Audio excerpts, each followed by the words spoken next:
I'm your host, Stephen Vanover, here on the Sports Talk Line Network, where we talk sports 24/7, 365. This is the Dallas Cowboys Weekly Cleveland Browns preview. I'm here with my cohort, my master of disaster himself, Mr. @NoRemorseSports on Twitter, Nate Doughty. Good day, sir. Good day to you, too. I'm in a splendid mood. Let's get this thing going. All right, on with the show, Dallas Cowboys versus the Cleveland Browns. And I tell you what, the Cleveland Browns are looking pretty good. Yeah, they're actually over 500 for the first time in I don't know how long, but they are over 500, even though they beat a bunch of tomato cans. These guys are literally the Ronda Rouseys of the NFL right now. But this week they got another thing coming. If Mike McCarthy has anything to say about it, Dan, anything at all. And you got to think that he will have something to say, because that loss last week, that was brutal. So he has to come back and bounce back from this. And I'm going to ask you straight up front.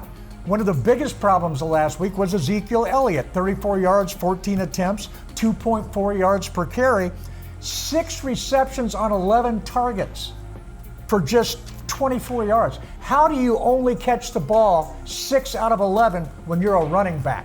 They weren't targeting him way downfield. He did not have a good game.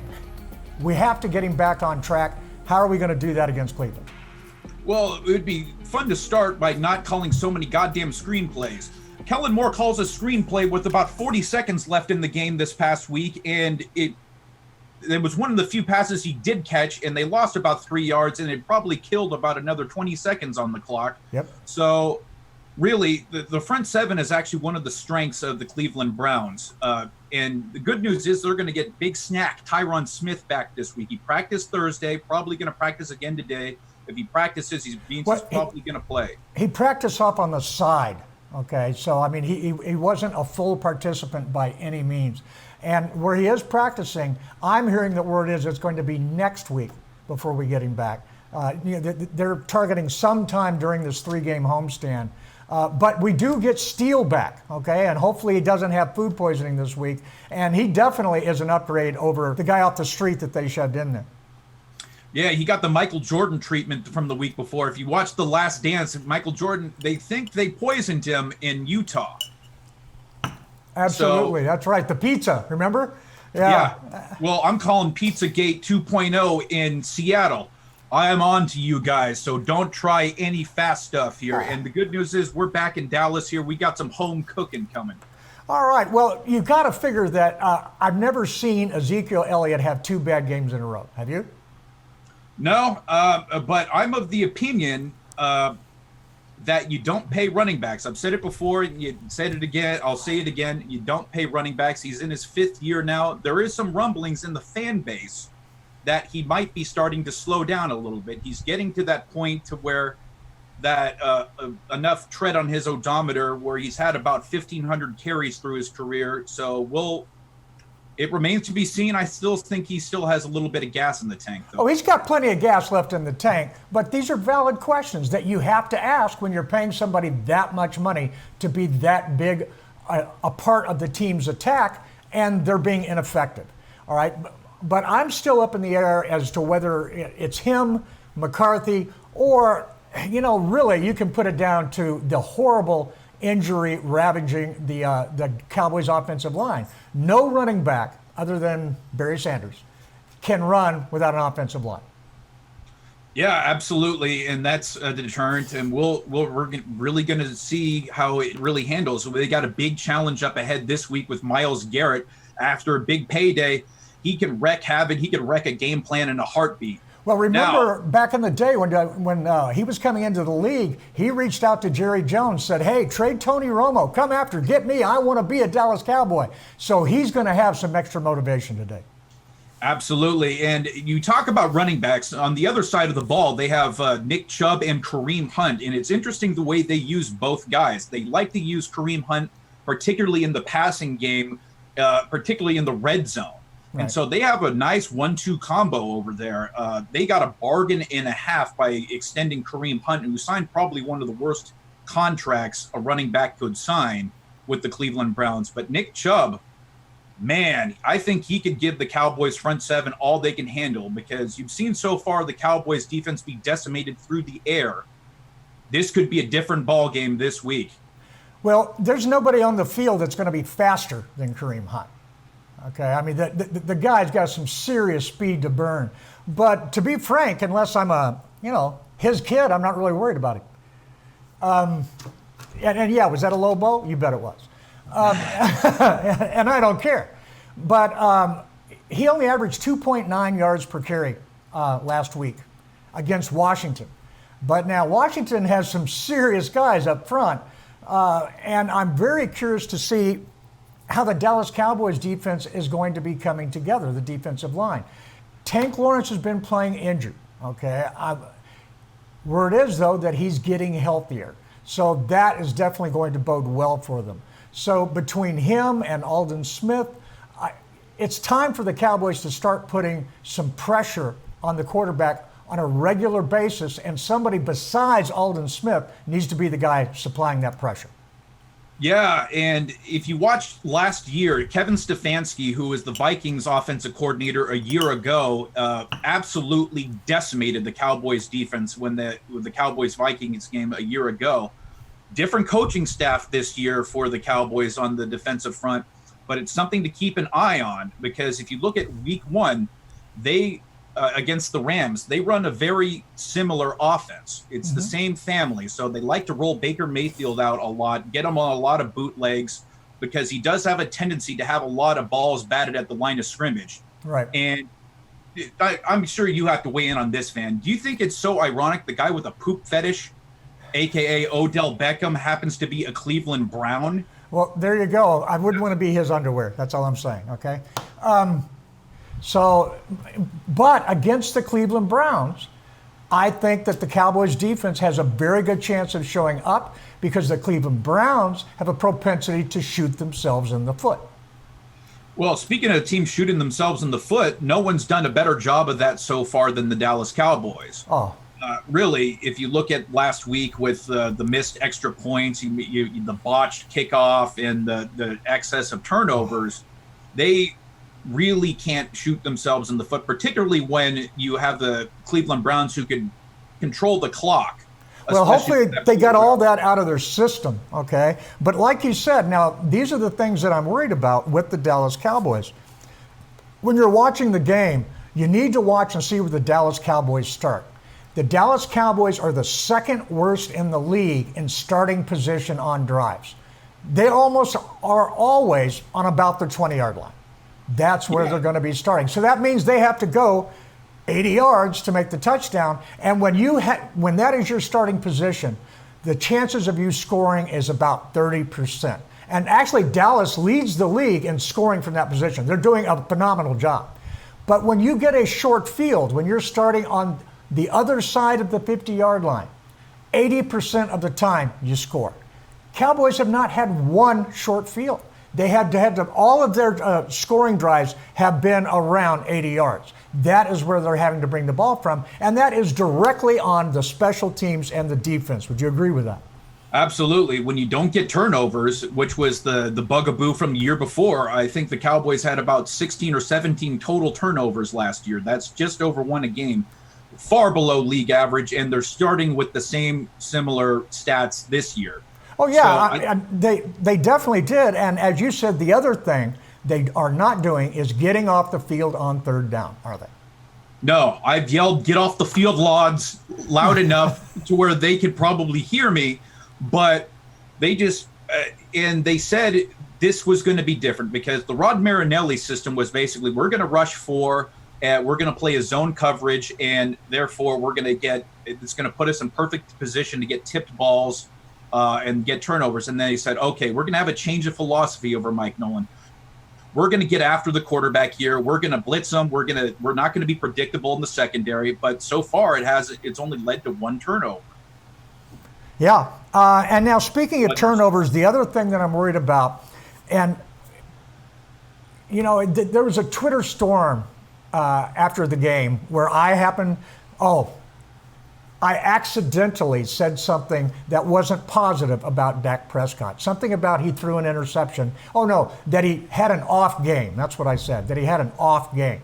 He did. Yes, he threw for almost 500 yards, okay? There's a lot of teams that have to do that when they're losing, when they're playing from behind. You have to throw for a crap load of yards. And that was great that he was able to do that. It was great that he was able to get 3 touchdowns. He had 2 interceptions. And, there's different types of interceptions, right, Nate? There's the ones that, tip off of a guy's hand, and there's not a whole lot you can do about that. Or it just hits the guy in the chest and the ball pops up. There's not a whole lot you can do about that. 3 times he hit defenders in the hands. Twice they held on to it. The other time the defender took and passed it back to Michael Gallup, who caught it, which I thought was an awesome play. I just love that. But, these are horrible interceptions. Horrible interceptions. He hit the guy right in the hands, 3 times. And that is really, really bad. He's not seeing a good game last week. Now, again, this is an outlier for him. He doesn't normally do that. But the Cowboys can't afford any of this from their top players. And when you have both him and Elliott having bad games, that's a death sentence for Cowboys. On the other hand, I don't see any way that both of them are going to have bad games again today. Yeah, and it's interesting you talk about top players, and you talk about a guy who actually got more snaps this last week was Cedric Wilson. And to a point where he had 2 touchdowns over 100 yards, they were giving him snaps over CeeDee Lamb. So I'm curious to see this week how many snaps and how involved Cedric Wilson's going to be in the game plan. Yeah, and a lot of folks were talking about that, saying, oh, wow, they benched CeeDee Lamb, et cetera. No, it was his workload. That kid was getting more snaps than Cooper, okay? And he's on special teams, and he plays all over the place. So they started putting Cedric in to give him a blow. But when they put Cedric in, Cedric said, hey, I like it out here. How about throwing me the ball, man? I'm open. And they said, oh, wow. So Cedric was hot, so they started giving him snaps. I like that about the coaching staff. You go with the hot hand. That was a problem that Garrett, I thought, never really displayed the ability to be flexible with his game plan on game day. Yeah, well, that was how he got killed. It was basically that he was set in his ways. He didn't necessarily go and game plan to people's strengths. He basically said, how do you fit into what we do here? Yeah. So it's going to be interesting to see how many snaps he gets, and I think it could be another big opportunity for CeeDee Lamb and him to have another big week.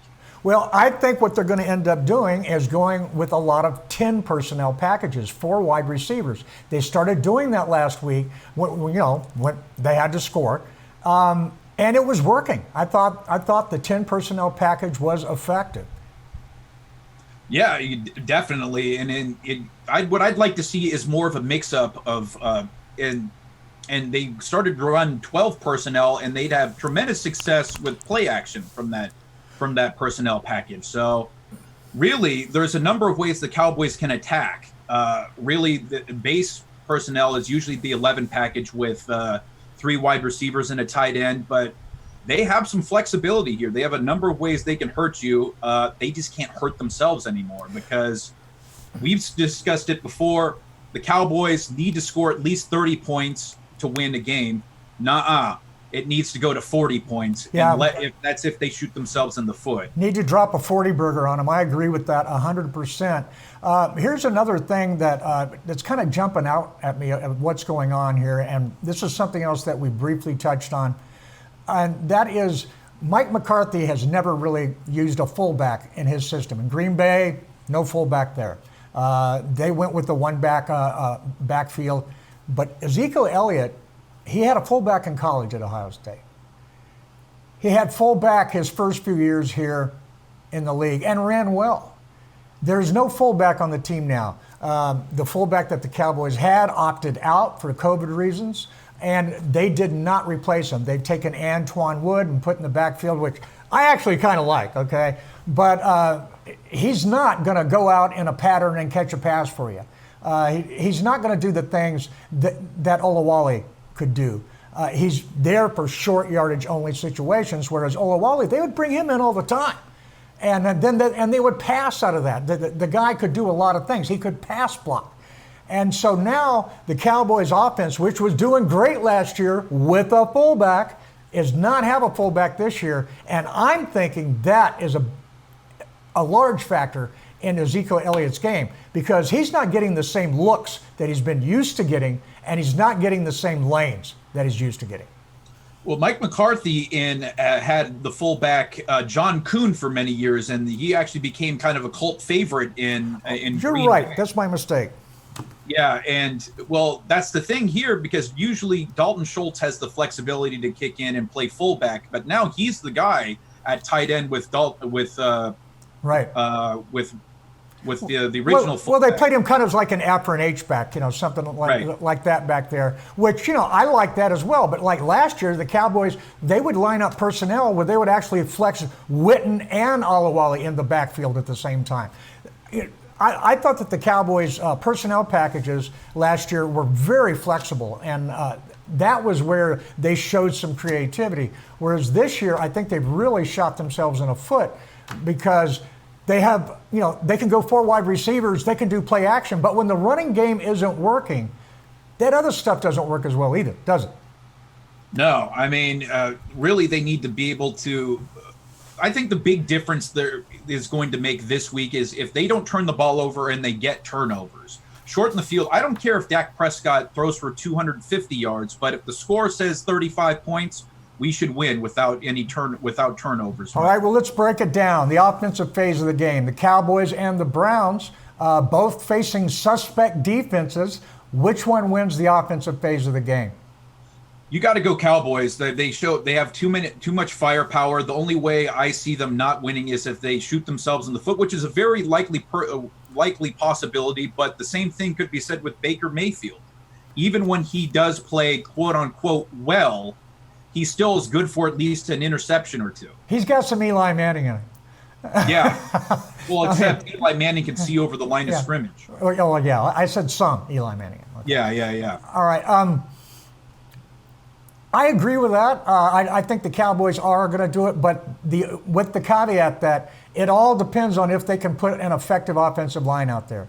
If they get shot in the foot, so to speak, with injuries along the offensive line early in this game, it's anybody's game, because I tell you what, the Cleveland Browns, they have some people on that defensive line that can get after you. And with that in mind, the defensive phase of the game, who's going to win that? Defensive phase of the game. I'm still going to go Cowboys here. I think this is going to be the week where they're going to get healthy. I mean, I still expect Baker Mayfield and company to have success, but I still think this is the week where they get a turnover or two in their favor. All right, and then so that's 2 out of the 3 phases of the game. That puts the Cowboys winning, but let's toss it in there anyhow, the special teams. Last week, Cowboys special teams, that was bad.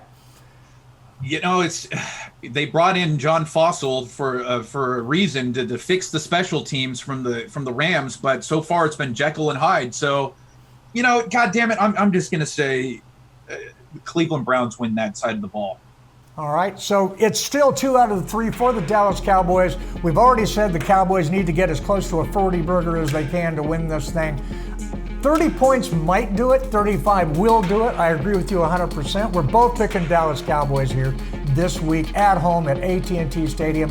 We'd like to know who you pick. Drop it in the comments below. Who do you think is going to win which phase of the game? Who's going to be the player of the game? Is it going to be Cedric Wilson again? We don't know. All right, so if you haven't done it already, please hit that subscribe button, hit that notify bell, give us a retweet on Twitter, do the whole 9, and be here with us. We're going to do live reaction right after the game. We're going to come on, tell you what we saw, what was good, what was bad. Can't wait. Follow me on Twitter at Steven Vanover. Nate? You can follow me, and you better, otherwise I'm going to send Big Vinny to come look for you. No Remorse Sports. It's plain and simple. Just click the subscribe button. It's that easy. All right, and don't forget we have memberships. Take a dangle at that. You're going to have a lot of fun. You're going to get early access. So, till next time, listen, like you play, with intensity. And go Cowboys.